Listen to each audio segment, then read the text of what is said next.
लक्ष्मण नाम उदार, लक्ष्मण नाम रखा। जो राम जी के प्रिय भ्राता होंगे, राम जी के पीछे परछाई की तरह चलने वाले होंगे, संसार जिनके सहारे है, उनका नाम क्या होगा? लक्ष्मण। जो समस्त लक्षणों से युक्त हैं वो लक्ष्मण जी महाराज। इनके अंदर भक्ति और भाई सबका लक्षण युक्त है, सब भरा पड़ा है, वो लक्ष्मण जी महाराज। चारों भैयाओं का नामकरण हुआ। अब धीरे धीरे भैया लोग बड़े हो रहे हैं। एक दिन माता कौशल्या ने राम जी को स्नान कराया। गोस्वामी जी महाराज कहते हैं, एक बार जननी अनवाए, एक बार जननी अनवाए, एक बार जननी अनवाए, एक बार जननी अनवाए, श्रृंगार पलन पोढ़ाए, श्रृंगार पलन पोढ़ाए, श्रृंगार पलन पोढ़ाए, श्रृंगार पलन पोढ़ाए।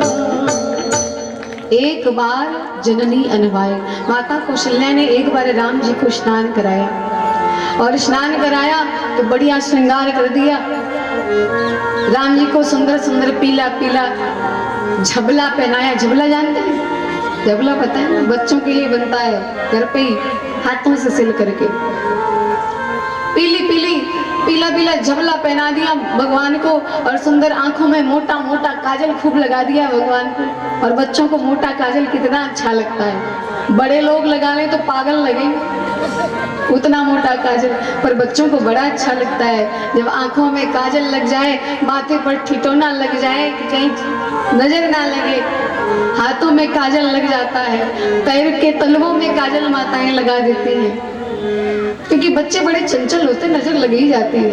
मैया ने श्रृंगार कर दिया, और जब खूब श्रृंगार कर दिया, राम जी मंद मंद मुस्कुरा रहे थे। मैया ने कहा, लाला सो जाओ, तुम सोओगे तभी तो पूजा पाठ करेंगे। राम जी को नहला करके एक पालने में डाल दिया, और पालना हिला दिया, राम जी सो गए। कौशल्या मैया गई घर में, और सुंदर स्नान करने के बाद सुंदर पकवान बनाया। भोजन बनाने के बाद कौशल्या मैया भगवान के सामने लाकर रखी। घर में रंगनाथ भगवान की प्रतिमा है, उनके सामने भोजन रखा, और रख करके हाथ जोड़ करके बोला, हे ईश सब सुखी हो, कोई न हो दुखारी, सब हो निरोग भगवन, धन धान्य की भंडारी, सब भद्र भाव देखे, सन्मार्ग के पथिक हो, दुखिया न कोई होवे, सृष्टि में प्राणधारी। जब भी विनती करो तो सबकी कामना के लिए करो, केवल अपने लिए नहीं। हे प्रभु, सुखी बसे संसार सब, दुखिया रहे न कोई, यह अभिलाषा हम सबकी भगवन पूरी हुई। विद्या बुद्धि तेज बल सबके भीतर होए, दूध पूत धन धान्य से वंचित रहे न कोई, और हमेशा आपका साथ मिलता रहे, यही कामना होनी चाहिए। भैया ने कहा, सरकार आओ, भोग लगाओ, प्रसाद स्वीकार करिए। अब मैया मालपुआ बनाई हो, अब भोग लगा हो, और जहाँ तुलसी दल पड़ा तो भगवान तो खाना ही पड़ेगा, भगवान तो खाएंगे ही। भगवान को महकने लगा, राम जी पालने में सो रहे हैं और मालपुआ महक रहा है। अब सोचे मैया कितनी चालाक है, मुझे तो सुला दी और खुद मालपुआ बना रही है, मैं बिना खाए मानूंगा नहीं। अरे लाला खाओगे कैसे, मुंह में तो दांत भी नहीं है। बोले वो बाद की बात है, पहले जाएंगे लेंगे, पहले लेना है। अब राम जी महाराज इधर मैया कौशल्या हाथ जोड़ करके कह रही, भगवान आओ भोग लगाओ। उधर राम जी पहुंच गए, और आराम से बैठ करके आसन लगा करके बढ़िया आचमन करके आराम से मालपुआ पा रहे। 56 प्रकार के भोग लगे। कौशल्या मैया ने सोचा कहीं मंदिर में कोई बिल्ली तो नहीं आ गई, बर्तन क्यों खटक रहा है। और जब आंख खोल करके देखा तो राम जी भोजन पा रहे। अरे फिर तो मैया हैरान हो गई, 1 महीने का बालक इधर से उधर भी नहीं हो पाता, और मेरा लाला बैठ करके भोजन कर रहा है, असंभव। ऐसा हो ही नहीं सकता। दौड़ करके घर में आई, वहां जाकर के देखा तो पालने में राम जी आराम से खर्राटे बजा रहे। यहाँ वहाँ दुई बालक देखा, मैया सोचने लगी कि मति ब्रह्म मोर की आन विशेखा, ये मेरी मति भ्रमित हो गई है कि कुछ विशेष लीला हो रही है। एक राम दो दो कैसे हो गए? और जब मैया ज्यादा परेशान हो गई तो राम जी मुस्कुरा पड़े, और जैसे राम जी मुस्कुराए तो इनकी मुस्कान में ही तो सारी माया छिपी हुई है। ठाकुर जी मुस्कुराए, जैसे मुंह खुला और ये फिर तो मुंह में दुनिया भर का ब्रह्मांड दिखने लगा। ठाकुर जी ने अपना चतुर्भुज रूप प्रकट कर दिया।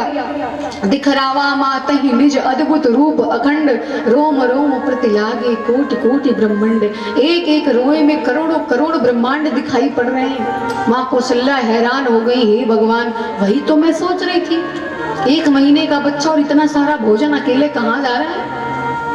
अरे इसके पेट में तो संसार समा जाए, इतना बड़ा पेट है इसका।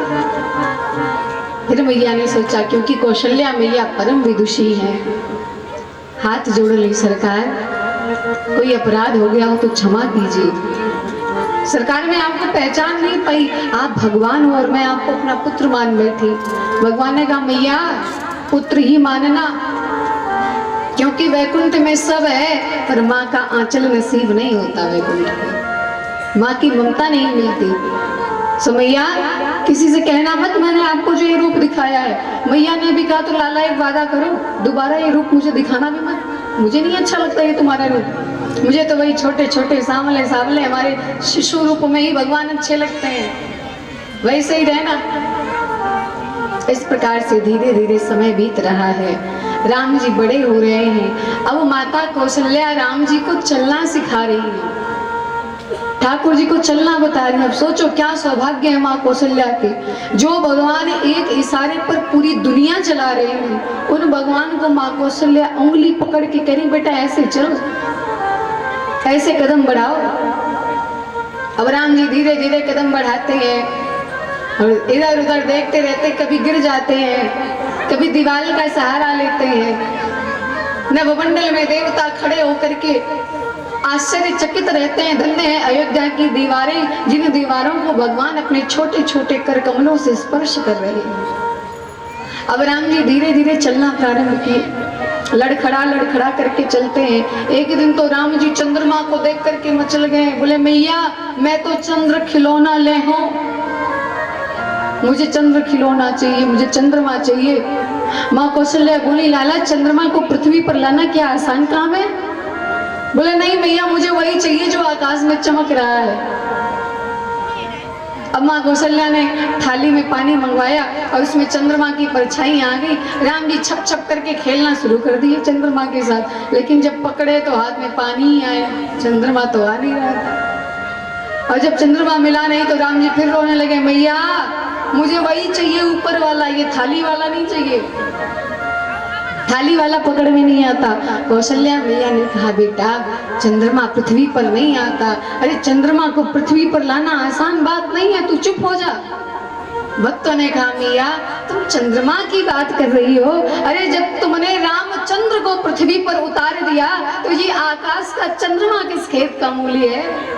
मैया तू धन्य है, तुमने तो रामचंद्र को पृथ्वी पर उतारा है। राघव अपने आंगन में खेलते हैं, कागभूषुंडी जी महाराज भी रहते हैं, क्योंकि भगवान के जूठन पर कागभूषुंडी जी का परमानेंट अधिकार है। जो जूठ गिरता है वो वही खाते हैं और कोई जूठन नहीं ले सकता राम जी का। कागभूषुंडी जी महाराज भी रहते हैं आंगन में, कई सारे सखाओं को लेकर के राम जी खेलते हैं। मैया देखती रहती है, ठाकुर जी कभी गिर जाते हैं, मैया चकित हो जाती, कहीं चोट तो नहीं लगी, कहीं कोई पीड़ा तो नहीं हुई। लेकिन फिर राम जी जब धीरे से मुस्कुरा देते, मैया सब भूल जाती है, क्योंकि उनके मुस्कान में ही वो सबसे बड़ी माया छिपी हुई है।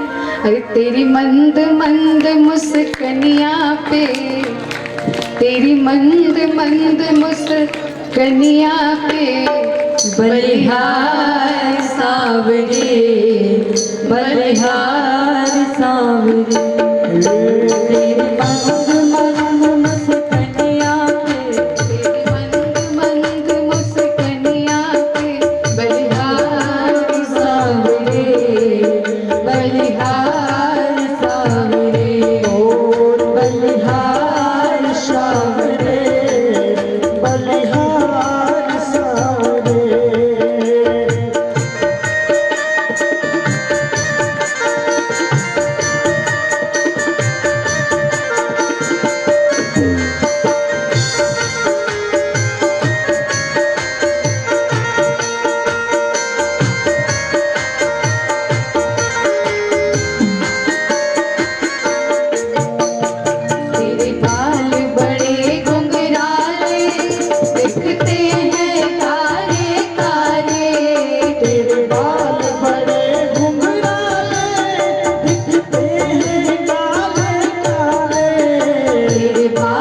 जय हो।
राघवेंद्र सरकार की जय। भगवान का स्वरूप जहां मुस्कुराए वहां भक्त दीवाने। भक्तों का फिर क्या पूछना। ठाकुर जी खेल रहे हैं, खेलते खेलते दोपहर हो गया, और जब दोपहर हो गया तो भोजन का समय हो गया। राजा साहब ने संदेशा भिजवाया, सेवक आए, बोले राघव लंच का टाइम हो गया, चलो भोजन करने चलिए। राम जी बोले मैं नहीं आऊंगा। क्यों नहीं आऊंगी? मेरे पिताजी बुला रहे हैं, राजा साहब का आदेश है कि आप चले। राम जी बोले नहीं मैं नहीं आऊंगा। पुष्पामी जी ने कहा भोजन करत बुलावत राजा पर नहीं आवत तजीवाल समाजा। बुलाते हैं पर आते नहीं है। राम जी आते नहीं है, क्यों? क्योंकि राम जी कहते हैं राजा की दृष्टि में पूरी प्रजा उसकी संतान है, और यही होना भी चाहिए। राजा को ये नहीं कि केवल अपना ही बेटा बेटा है, पूरी प्रजा उसकी संतान के समान होती है। देखो भाई, राजा कहलाने और राजा होने में बड़ा अंतर है। बड़ा पद मिल जाने में ही बड़ाई नहीं है, उस पद की गरिमा को बनाए रखने में बहुत बड़ी बात है। राम जी ने कहा कि मेरे पिताजी केवल मुझे बुला रहे हैं, मेरे मित्रों को नहीं बुला रहे। इन्हें सबको बुलाना चाहिए ना, और ये अधर्म है, मैं नहीं जाऊंगा उनके पास भोजन करने। और दूसरा अर्थ कि राम जी आए क्यों नहीं, दूसरा अर्थ ये है कि दशरथ जी महाराज कहते हैं भोजन करत बुलावत राजा। कौन बुला रहे? राजा बुला रहे। और राजा शब्द, महाराजा शब्द मानो अभिमान परक है। राजा साहब का आदेश है, और अभिमान से हम भगवान को बुलाने जाएंगे तो भगवान कभी नहीं आएंगे। वो तो जब कौशल्या जी को भेजा गया, जो साक्षात भक्ति है, जब भक्ति रूपी कौशल्या जब बोल न जाई तो ठुमक ठुमक की प्रभु चला ही पर आई। भगवान ने सोचा थोड़ा विनोद करूं, मैया आ रही है मुझे लेने, महारानी जी आ रही लेने। अब मैया को जब देखा तो भगवान ठुमक ठुमक करके भाग जाते हैं। पैरों में पैंजनियां तो है ही, छम छम करके भागते हैं, बड़ा अच्छा लगता है। ठुमक चलत रामचंद्र बाजत पैंजनिया, बड़ा अच्छा लगता है। लेकिन मैया ने दौड़ लगा दी। कहा महारानी जी कितने सारे प्रोटोकॉल्स होते हैं इनके चलने के, लेकिन राम जी के पीछे सब भूल गई, दौड़ लगा दी। लाला तू दौड़ेगा मैं भी दौड़ूंगी, तुझे पकड़ कर मारूंगी। पकड़ करके ले आई और दशरथ जी के गोद में रख दिया। धूल में लिपटे हुए हैं राम जी। महाराज ने ये भी नहीं सोचा कि बच्चे के अंगों में धूल लगा हुआ है, बिठा लिया गोद में और दोनों हाथों से पकड़ लिया। अब राम जी बड़े चिंतित हैं कि मेरे मित्र क्या सोचेंगे, कि राम खेलने में तो साथ साथ और खाने में अकेला चला आया। पर दशरथ जी दोनों हाथों से पकड़ रखे, भागे तो किधर से भागे। लेकिन जैसे दशरथ जी पंच कवल करके सोचे अब मैं भोजन करूं, एक हाथ तो खुल गया ना, एक रास्ता इधर का खाली हो गया। तो भोजन करत चपल चित इत उत अवसर पाए, भागी चले किलकत मुख दधि ओदन लपटाई। जैसे दो चार निवाले मुंह में लिए, उसके बाद राम जी भागे, फिर कुछ हाथ में लिए, कुछ पेट में रखे, कुछ मुंह में रखे, कुछ पूरे पेट में पोत लिए, लेकर चल दिए। अच्छा क्या खा रहे हैं भगवान? चक्रवर्ती जी के बेटा हैं, इतने बड़े बाप के बेटा हैं, तो पिज्जा खा रहे हो। आजकल तो बड़े बड़े घर के लोग शुद्ध भोजन करते ही नहीं है, सड़े गले खाते हैं, इसीलिए हॉस्पिटल जाना। राम जी क्या खा रहे हैं? बोले दधि ओदन लपटाए। दधि मतलब दही, ओदन मतलब महाप्रसाद। महाप्रसाद मतलब भात। भात जानते हैं? लोग चावल कहते हैं, चावल कच्चे को कहते हैं। जब कच्चा रहता तो चावल है, जब बन गया तो महाप्रसाद हो गया, या फिर देहाती भाषा में भात हो गया। हमारे राम जी को दही भात बड़ा प्यारा है, दही भात खूब खाते हैं ठाकुर जी। मुंह में पूरा पोत करके लेकर के चल दिए। तो प्रभु लेकर क्यों आए हो? भगवान ने कहा काकुशुंडी है ना, उसका भी तो पेट भरना चाहिए, वो कहाँ पाएगा, वो तो जूठा ही खाएगा ना। धीरे धीरे समय बीतता, ठाकुर जी बड़े हो रहे हैं। चारों भैयाओं का उपनयन संस्कार किया गया गुरु जी को बुला करके, और उसके बाद यज्ञ पवित्र संस्कार इत्यादि संपन्न करवाने के बाद ठाकुर जी पढ़ने गए। भय कुमार जबई सब भ्राता, दीन जनेऊ गुरु पितु माता। और यज्ञोपवीत होने के बाद गुरु गृह गए, पढ़न रघुराई अल्पकाल विद्या सभाई। भगवान पढ़ने गए गुरु जी के यहाँ, और बड़े थोड़े ही समय में सारी विद्याएं आ गई। यहाँ जितने बच्चे बैठे हैं ध्यान से मेरी बात सुनना। जीवन में पढ़ाई बहुत आवश्यक है, और ये जो जितने बाल गोपाल बैठे, मुझे पता है स्कूल जाना अच्छा नहीं लगता होगा। माँ अगर कह दे आज स्कूल जाना है तो लगता है माँ जहर दे रही है, किताबों का बैग नहीं दे रही है, जहर दे रही है। बच्चों को अच्छा नहीं लगता। लेकिन एक बात ध्यान रखना, भगवान स्वयं पढ़ने गए, उन्हें पढ़ने की आवश्यकता नहीं है, वो तो पढ़े पढ़ाए हैं, वेद उनसे प्रकट हुए हैं। लेकिन भगवान पढ़ने गए ये बताने के लिए कि जीवन में हर व्यक्ति को पढ़ाई करना चाहिए। जब तक समाज शिक्षित नहीं होगा तब तक पूरे देश की स्थिति सुधरने वाली नहीं है। समाज को शिक्षित होना है, पढ़ना सबको आवश्यक है। और विद्यार्थियों का ये नियम होता है, काक चेष्टा बको ध्यानम स्वान निद्रा तथैव च अल्पाहारी गृह त्यागी विद्यार्थी पंचलक्षणम। यानी विद्यार्थी को कैसा होना चाहिए? चालाकी ऐसी हो जैसे कौवा होता है ना, बड़ा चालाक होता है, बड़े चालाकी के साथ, बहुत बुद्धिमत्ता के साथ आप पढ़ाई करो। जिस पाठ को आप पढ़ रहे हो, बको ध्यानम यानी पढ़ाई में बगुले की तरह ध्यान हो। बगुला जब चोंच पानी में डुबाता है तो मछली निकाल के मांगता है, उसी प्रकार से बच्चों का मन पढ़ाई में इस तरह लगा हो कि जिसे वो पढ़ रहे हैं वो जिंदगी भर के लिए समझ जाए, हमेशा के लिए याद हो जाए। और स्वान निद्रा, बच्चों को कुत्तों की तरह सोना चाहिए। कुत्ता कैसे सोता है आपको पता है? कुछ बच्चे तो सुन रहे, कुछ बेचारे इधर उधर। ऐसे कब तक इधर उधर जिंदगी बिताओगे?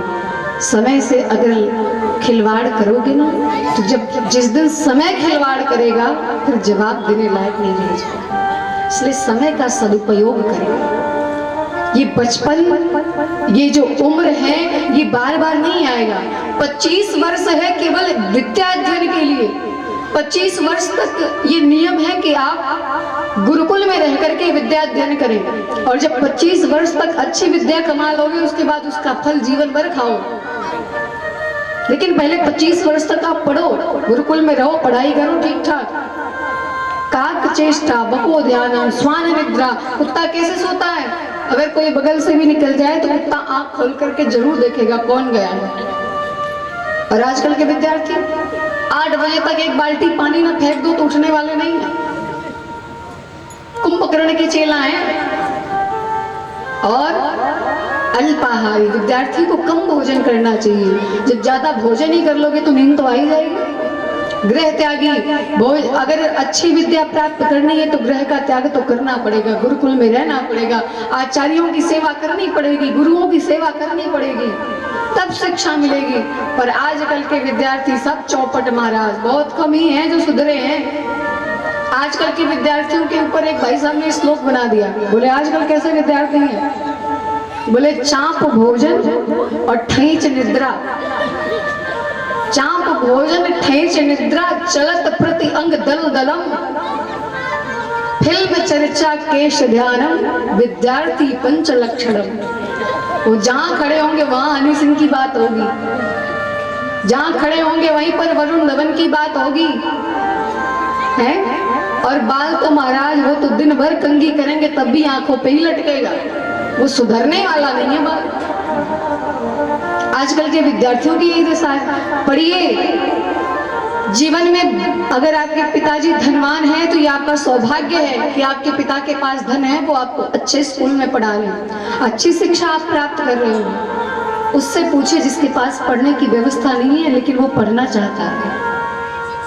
पढ़िए, धन जो है उसे चोर चुरा सकता है, अग्नि जला सकता है, कोई छीन सकता है, राजा अपने घर ले सकता है, पर विद्या एक ऐसा धन है न कोई चुरा सकता है, न छीन सकता है, न कोई जला सकता है। और नहीं तो विद्या जितना बांटोगे उतना ही बढ़ेगा, उतनी ही विद्या बढ़ेगी। और सबसे बड़ी बात, जिसने विद्या रूपी धन अपने जीवन में ले आया है वो जीवन में कभी भूखा नहीं रहेगा। जिसके पास ज्ञान है वो जहां रहेगा वहीं पर राम राज्य लगा देगा। इसलिए पढ़ो जरूर, पढ़ना बहुत आवश्यक है। बोलो जय सिया राम।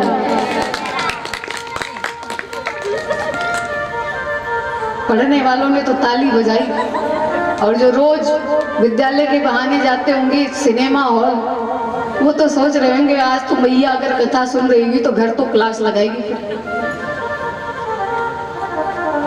पढ़िए जरूर, गुरु का आश्रय जरूर लीजिए। विद्या जीवन में तब काम करेगी जब आप अपने आचार्यों की सेवा करोगे, गुरुओं की सेवा करोगे। अपने टीचरों को नौकर मत समझो कि हम फीस देते हैं तो नौकर बना के रखे हैं। गुरु ही एक ऐसा पद है जो सर्वोच्च है। भगवान कहते हैं नौधा भक्ति में तीसरी भक्ति क्या है? गुरु पद पंकज सेवा तीसरी भक्ति अमान। तीसरी भक्ति है कि गुरु के चरणों की सेवा होनी चाहिए। राम जी भी पढ़ने आए और बड़े थोड़े समय में ही सारी विद्या प्राप्त करके अयोध्या चले आए। अब ये तो अयोध्या की कथा रही। जंगल में क्या हो रहा है? बोले जंगल में विश्वामित्र जी महाराज रहे।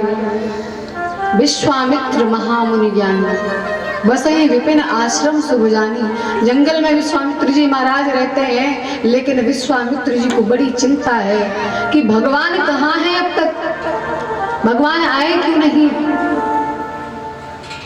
क्योंकि इस पृथ्वी पर अत्याचार बढ़ते जा रहा है। अगर भगवान आएंगे नहीं, न असुरों का वध नहीं होगा, ये असुर मारे नहीं जाएंगे, तो फिर ये संसार टिकेगा कैसे? संसार का क्या भविष्य होगा? गोस्वामी जी महाराज कहते हैं गादि तनय मन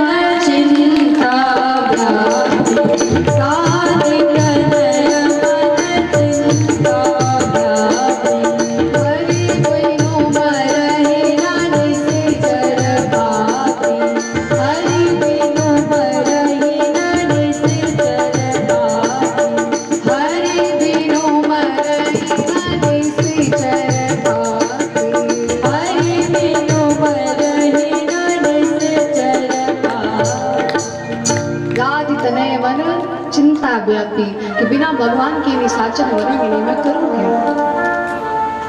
विश्वामित्र जी महाराज तुरंत ध्यान लगा करके देखे भगवान है कहाँ इस समय।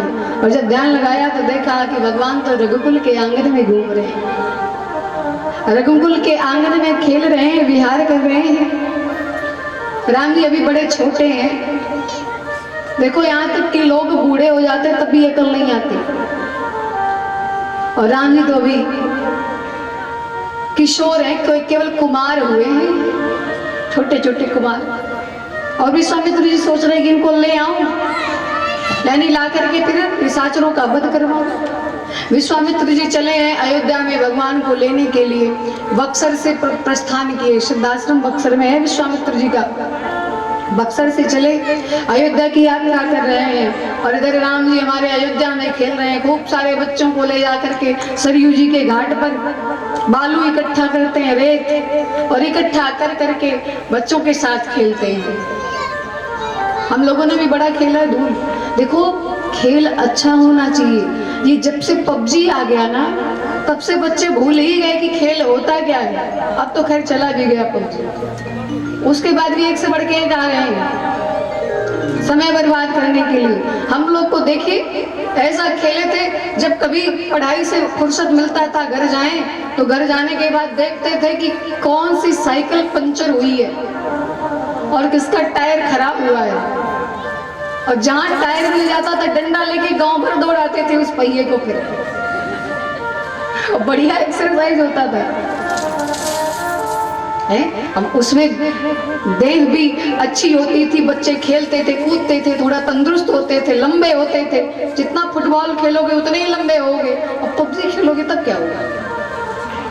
कुछ नहीं होगा। हम लोगों के खेल में कोई खर्चा नहीं होता था, पैसे नहीं लगते थे, खुद ही खेल उत्पन्न करते थे और खेल करके मस्त रहते थे। लुका छिपी खेलते थे, चोर सिपाही खेलते थे, ये सब दिमाग वाले खेल थे। ढूंढो कौन राजा बना कौन मंत्री बना। और महाराज पूरे घर में जितना बाहर दरवाजे पे धूल होता था इकट्ठा करके पैर लगा करके माटी थपथपा करके घर बनाते थे। सबका घर बन जाता था और घर बनने के बाद सजाते थे और क्या मजाल की कोई उस घर को डिस्टर्ब कर दे। और जहां खेल खत्म हुआ अपने ही द्वारा बनाए गए घर को एक एक लात मारो और घर भाग जाओ। और वो धूल हम लोगों को जो लगता था वो बॉडी लोशन से बढ़कर के काम करता था, बच्चे तंदुरुस्त होते थे। ये शहर वाले जो बच्चे हैं अगर उनको धूल में खेलने के लिए कह दिया जाए तो उनको इन्फेक्शन हो जाएगा, झेल ही नहीं पाएंगे। और हम लोग मिट्टी में पले लोग हैं, मिट्टी में खेला है। राम जी भी मिट्टी में खेल रहे हैं, सरयू के किनारे रेत इकट्ठा करके पैर लगा करके बनाते हैं, पर राम जी से बिगड़ जाता है, बनता ही नहीं। क्यों? क्योंकि राम जी बना तो लेते हैं पर पैर बड़ा जल्दी निकाल लेते हैं। और ऐसा होता है जब वो रेत का घर बनता है तो पैर बड़ी धीरे धीरे से निकालना होता है, यानी घर गिरे ना।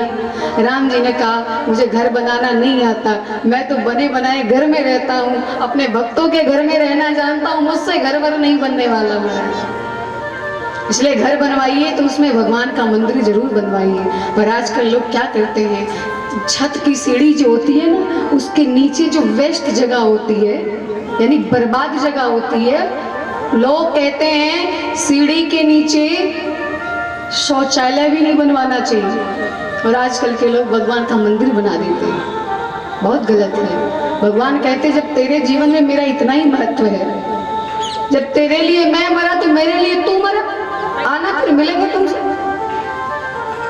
भगवान को घर में रख देते हैं अलमारी में बंद करके, सुबह 2-4 मिश्री के दाने भोग लगा दिया, उसके बाद दिन भर अलमारी में बंद रहो, ये कोई पूजा है?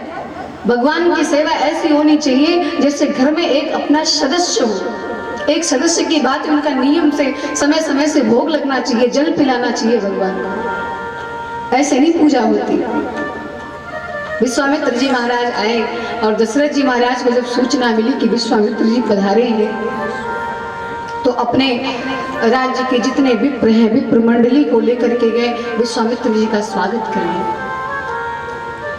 सारी अयोध्या डर गई, अयोध्या वाले बड़े चकित हैं क्योंकि ये वही बाबा हैं जो हरिश्चंद्र जी के सपने में आए थे और पूरी अयोध्या दान करवा कर ले गए थे। आज वही बाबा फिर आ गए, न जाने आज क्या करेंगे, कहीं मेरे राम को ना दान करवा ले। और वही हुआ, विश्वामित्र जी महाराज आए, दशरथ जी महाराज सुनते ही ब्राह्मणों के समाज को लेकर के गए, बड़ा स्वागत किया। आइए महाराज आइए, हमारे सौभाग्य जो आप पधारे। और सच में घर में संत आ जाए ना तो समझ लेना भगवान की साक्षात कृपा हुई है, क्योंकि बिनु हरि कृपा मिले ही नहीं संता, बिना भगवान की कृपा के संत नहीं मिलते। विश्वामित्र जी महाराज आए, दशरथ जी ने चरण धोया, चरणों तक लिया, रानियों को बुलाकर प्रणाम करवाया, राम जी को बुलाया, चारों बच्चों को बुलाया अब जब प्रणाम करवाया विश्वामित्र जी तो राम जी को देखते ही रह गए। अब दशरथ जी को थोड़ी घबराहट हुई। दशरथ जी ने कहा, महात्मा जी जब से आए तब से मेरे राम को ही देख रहे हैं, कहीं इनको दान करवाने के लिए तो नहीं सोच रहे। दशरथ जी बोले, राघव जाओ थोड़ा मैया से कह दो कि भोजन बढ़िया से बनवाए, महात्मा जी भोजन पाएंगे, यानी हटाओ इनके सामने से। बाबा का कोई ठिकाना नहीं है, कहीं दान करवा लिए तो। अब तो महाराज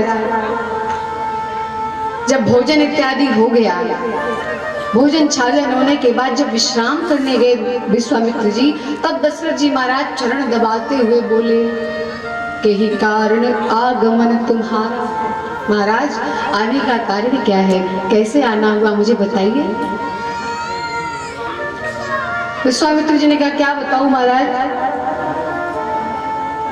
आया तो हूं, जिस कार्य से उसको कहने में थोड़ा संकोच हो रहा है, कहूं कि ना कहूं। दशरथ जी ने कहा, महाराज हम रघुवंशी हैं, रघुकुल रीत सदा चली आई, प्राण जाई पर वचन न जाई।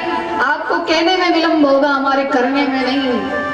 कहिए क्या करना है, मुझे आज्ञा दीजिए। विश्वामित्र जी ने कहा, महाराज जैसे कहे हो वैसे करना भी। बोले बिल्कुल, बताइए आपकी समस्या क्या है। विश्वामित्र जी ने कहा, महाराज असुर समूह सतावहि मोहि, मैं जाचन आयो नृपतोहि। हे राजन, मैं आपसे कुछ मांगने आया हूँ, ये निशाचर मुझे बहुत परेशान करते हैं, असुरों से मैं तंग आ गया हूँ। अच्छा, मुझसे सहायता मांगने आए तो आज्ञा दीजिए महाराज, मैं अपने अयोध्या की चतुरांगनी सेना को सजाऊं और लेकर के चलूं, वध कर दूं निशाचरों का। विश्वामित्र जी ने कहा, निस्संदेह आप वध कर देंगे, आप सामर्थ्यवान हैं, लेकिन किसी समस्या का हल मृत्यु नहीं होता। कुछ लोग कहते हैं घर से उब जाते तो कहते पुड़िया खा लो काम तमाम हो जाए, मर जाए, मरने के बाद छुट्टी नहीं मिलेगा, हजारों वर्षों तक प्रेत योनि में रहना पड़ेगा आत्महत्या के बाद। और प्रेत योनि में मुंह कैसा होगा, बोले सुई के नोक के बराबर मुंह होता है। अब इस जन्म में इतना बड़ा मुंह है, बड़े बड़े गोलगप्पे खा जा रहे हो, अब सुई के बराबर जब मुंह रहेगा, सुई के नोक के बराबर, तो कौन सा भोजन कर पाओगे। प्रेत योनि में बहुत पीड़ा मिलती है, इसलिए भूल करके भी आत्महत्या मत करो। पढ़े लिखे लोग, बुद्धिमान लोग कभी आत्महत्या नहीं करते, ये भी ध्यान देना। थोड़ा भी अगर ज्ञान है तो भूल करके भी आत्महत्या मत करना। विश्वामित्र जी महाराज कहते, महाराज आप मार तो दोगे लेकिन तारोगे तो नहीं ना। उन निशाचरों को आप मार देंगे, ये मैं जानता हूँ, आपके अंदर सामर्थ्य है, पर तार नहीं सकते, उद्धार नहीं कर सकते उनका। लेकिन राम यदि मारेंगे तो राम मार भी देंगे, तार भी देंगे। आप मारोगे तो वो मर जाएंगे, फिर जन्म ले लेंगे, लेकिन जब राम मारेंगे तो उनको मुक्ति मिल जाएगी, फिर वो आएंगे नहीं। क्या मतलब महाराज, आप राम को मांगने आए? बोले हाँ। अनुज समेत देहु रघुनाथा, निश्चर वध में होग सना था। अनुज के साथ यानी उनके जो छोटे भैया हैं, उनके साथ, लक्ष्मण के साथ मुझे राम को प्रदान करो। अच्छा, लक्ष्मण को ही मांगा, भरत को नहीं मांगा। क्यों? क्योंकि विश्वामित्र जी जानते थे कि यहाँ से जाऊंगा तो मुझे मिथिला भी जाना पड़ेगा, और मिथिला में धनुष टूटेगा, परशुराम जी आएंगे तो परशुराम जी को राम जी प्रणाम जरूर करेंगे। तो अगर लक्ष्मण की जगह भरत होंगे तो राम जी यदि एक बार प्रणाम करेंगे तो भरत जी 10 बार प्रणाम करेंगे। ये भरत जी का स्वभाव है। लेकिन वहां पे भरत की आवश्यकता नहीं है, वहां तो लक्ष्मण की आवश्यकता है, जो मुंह तोड़ जवाब दे बाबा जी को। और वो काम लक्ष्मण जी ने ही किया। धनुष तोड़ करके राम जी ने जनक जी की लाज बचाई, तो लक्ष्मण जी ने परशुराम जी की खबर लेकर के भी जनक जी की लाज बचाए, क्योंकि परशुराम जी के आने के बाद सब स्तब्ध रह गए। क्योंकि बनी बनाई बात बिगड़ गई जब परशुराम जी आ गए। वही परशुराम जी हैं, 21 बार पूरे पृथ्वी को क्षत्रियों से विहीन कर दिए थे, क्षत्रिय रहने ही नहीं दिए थे। इसीलिए विश्वामित्र जी कहते हैं कि अनुज समेत देहु रघुनाथा, अनुज के साथ, इनके जो छोटे भैया हैं उनको साथ में दीजिए। दशरथ जी महाराज बोले, महाराज क्या बोल रहे हैं आप? आपको पता है आप राम को मांग रहे हैं? बोले हाँ राम, आपने सुना नहीं क्या, मैं राम ही कह रहा हूँ। सरकार क्षमा चाहिए, कितने यत्न के बाद तो मुझे ये बुढ़ापे में बेटे का सुख मिला है। चौथे पन पायों सुतचारी, विप्र वचन नहीं कहे वो बिचारी। ना मैंने कहा था ना, मांगने वाला बड़ा नहीं होता, देने वाला बड़ा होता है। जब विश्वामित्र जी आए थे उस समय गोस्वामी जी ने लिखा कि विश्वामित्र महामुनि ज्ञानी, बस ही विपिन आश्रम शुभ जानी। और जब अयोध्या आए तब बोले, अयोध्या आए तब भी महात्मा जी आए हैं, उनके स्वागत के लिए गए दशरथ जी, लेकिन जब मांग लिए तब क्या हुआ? तब दशरथ जी कहते हैं विप्र वचन नहीं कहे हो बेचारी। हे विप्र, आपने सोच समझ करके नहीं बोला, क्योंकि मांगते ही पद कम हो गया, पद छोटा हो गया। इसलिए कहते हैं मांगन से मरना भला। मर जाओ पर किसी से कुछ मांगो मत कि मुझे ये चाहिए। विश्वामित्र जी कहते हैं कि मुझे राम चाहिए। दशरथ जी बोले आपने सोच समझ करके नहीं बोला। अरे बुढ़ापे में तो मुझे बेटे का सुख मिला है और उसमें से भी राम को मांग रहे हो आप। अरे महाराज, मांगो तो आपको मैं अपने पूरे शरीर की चाम दे दूं, पर राम का नाम मत लो, राम को मत मांगो। ये चमड़े ले लो, राजपाट ले लो, धन जितना है सब ले लो, सब एक ही बार में संकल्प बोल करके बुलवा करके मैं सब आपको दे दूंगा, लेकिन महाराज राम को मत लीजिए। क्यों? क्योंकि कहाँ निश्चर थी घोर कठोरा, कहाँ सुंदर सुत परम किशोरा, कहाँ वो इतने बड़े बड़े निशाचर, और कहाँ मेरे छोटे छोटे सुकुमार दोनों बेटा। महाराज नहीं, मुझसे नहीं हो पाएगा। पुराणांतर में तो कथा आती कि विश्वामित्र जी नाराज हो गए, पर गोस्वामी जी कहते नाराज नहीं हुए।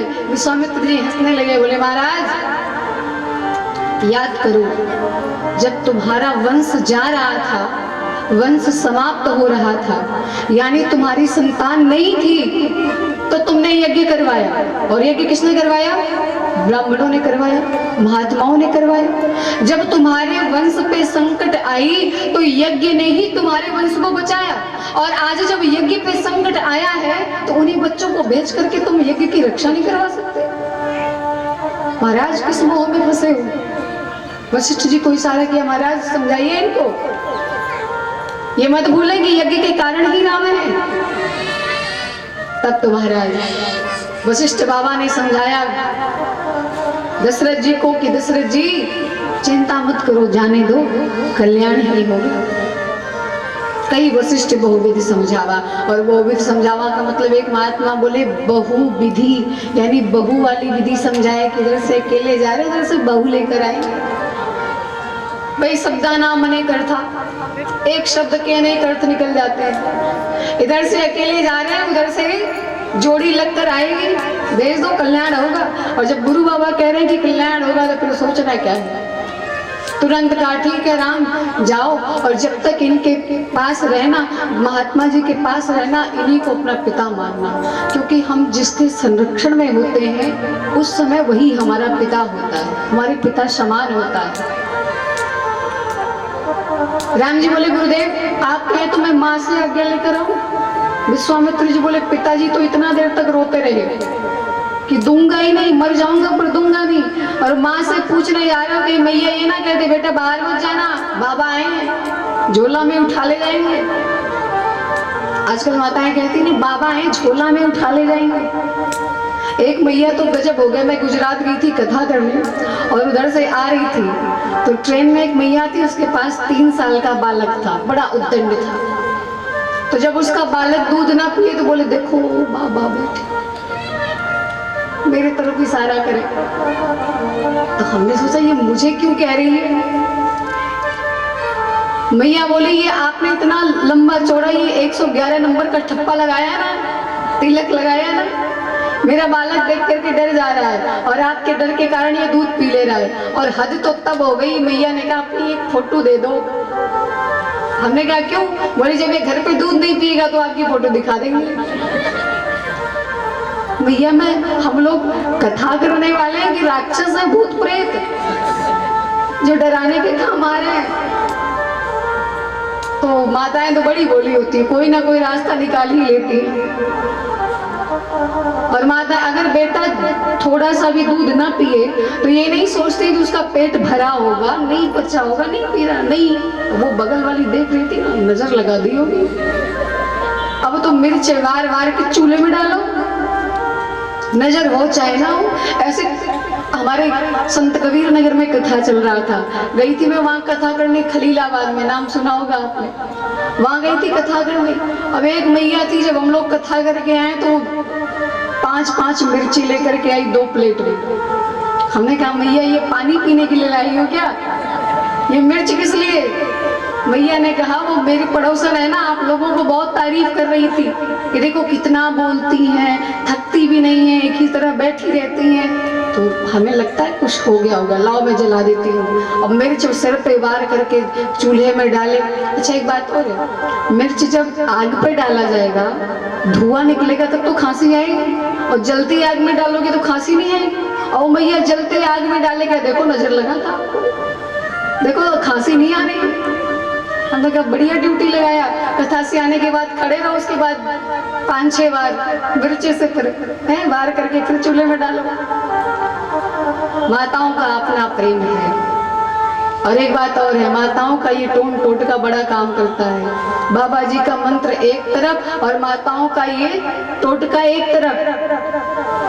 पता नहीं कैसे ऐसे दादी हमारी थी, ऐसे कुसा लेकर के नाप करके बता देती थी कितना नजर लगी है, कहाँ तक नजर चढ़ा है, और कैसे झाड़ करके फूंक करके चूल्हे में डाल देती, नजर चूल्हा वाड़ में चला जाता, पता नहीं चलता था।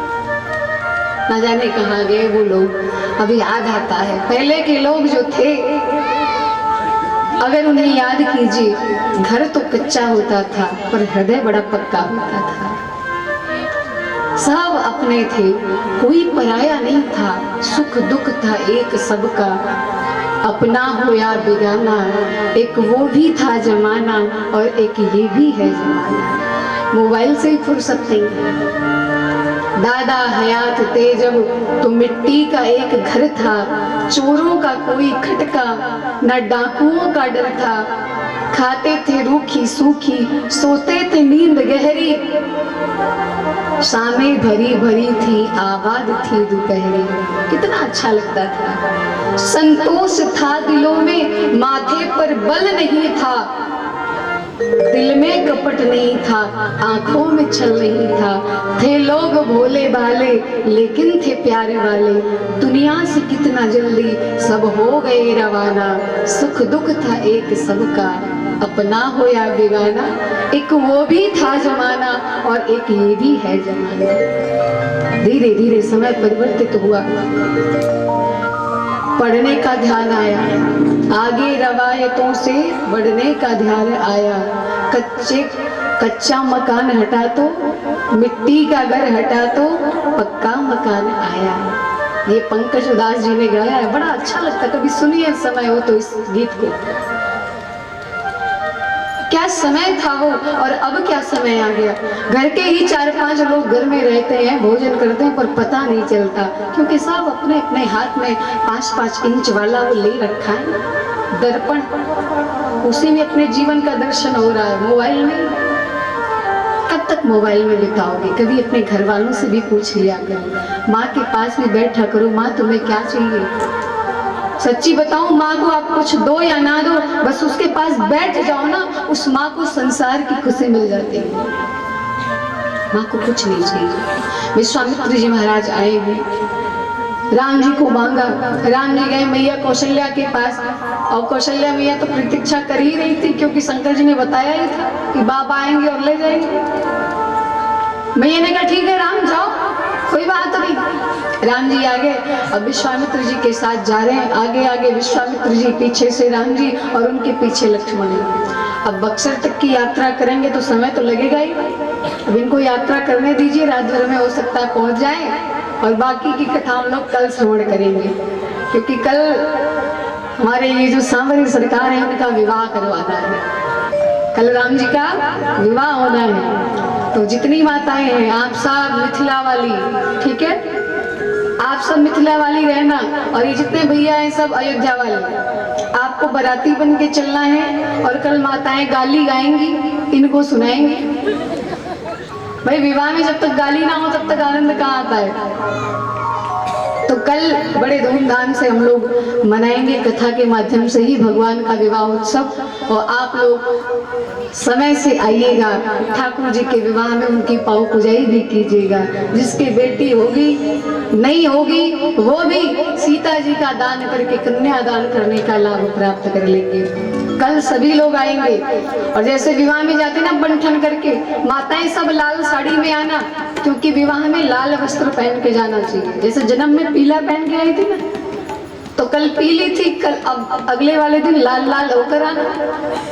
सब माताएं लाल साड़ी पहन कर आना, और नहीं होगा तो झगड़ा मत करना, जो होगा वही पहन के आ जाना, ठीक है। आना सबको है, राम जी के विवाह का निमंत्रण आज ही दे रहे हैं, सबको आना है। पूरा विवाह उसी तरह होगा जैसे आप लोग जाते हैं, नाचते कूदते हुए झूमते हुए विवाह में जाते हैं ना। और कल हम लोग चलेंगे किसी सांसारिक व्यक्ति के विवाह में नहीं, भगवान के विवाह में चलेंगे जो सबके पिता हैं। अच्छा, कितने लोग हैं जिन्होंने अपने अपने माता पिता का विवाह देखा है? हाथ उठाए। क्या भैया आप देखे हो? एक बच्चा हाथ नहीं उठा रहा था, पीछे वाले ने उठवा दिया। इसे कहते हैं दोस्ती है। दुनिया रहे या ना रहे, बने चाहे दुश्मन, जमाना सारा क्या है सलामत रहे, दोस्ताना हमारा। एक दूसरे को महाराज एक थोड़ी भी कसर नहीं छोड़ते दोस्त खिंचाई करने में, लेकिन जब समय आता है तो फिर एकत्रित भी हो जाते हैं। तो यहाँ कोई ऐसा नहीं होगा जो अपने माता पिता का विवाह देखा हो, पर कल हम सभी लोग जो जगत के माता पिता हैं उन भगवान श्री सीताराम जी का विवाह उत्सव देखेंगे। विवाह में चलेंगे, बाराती बनेंगे, गाली गाएंगे, नाचेंगे कूदेंगे, हाँ सारी व्यवस्था होगी, पर रसगुल्ला अपने घर से खा के आना। नहीं तो कहो कि पंडित जी रसगुल्ला ले आए तब जाएंगे हम, तो दिक्कत हो जाएगी। तो सभी लोग समय से पधारें, कल विवाह है। आप लोग लाल लाल और आप लोग सफेद सफेद, अगर हो जाए तो व्यवस्था तो आइएगा, नहीं तो जैसे हो वैसे ही आइएगा। आइए हमारे भगवान का नाम ले, उसके बाद आरती का दर्शन करेंगे। हरे राम राम राम सीता राम राम राम, हरे राम राम सीता राम राम राम, हरे राम राम सीता राम राम राम, हो हरे राम राम सीता राम राम राम, हरे राम राम सीता राम राम राम, हो हरे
बोले लूतलाल जी महाराज की अयोध्या धाम की। अगले शब्दों के साथ वाणी को विराम। सबको जय जय सीता राम।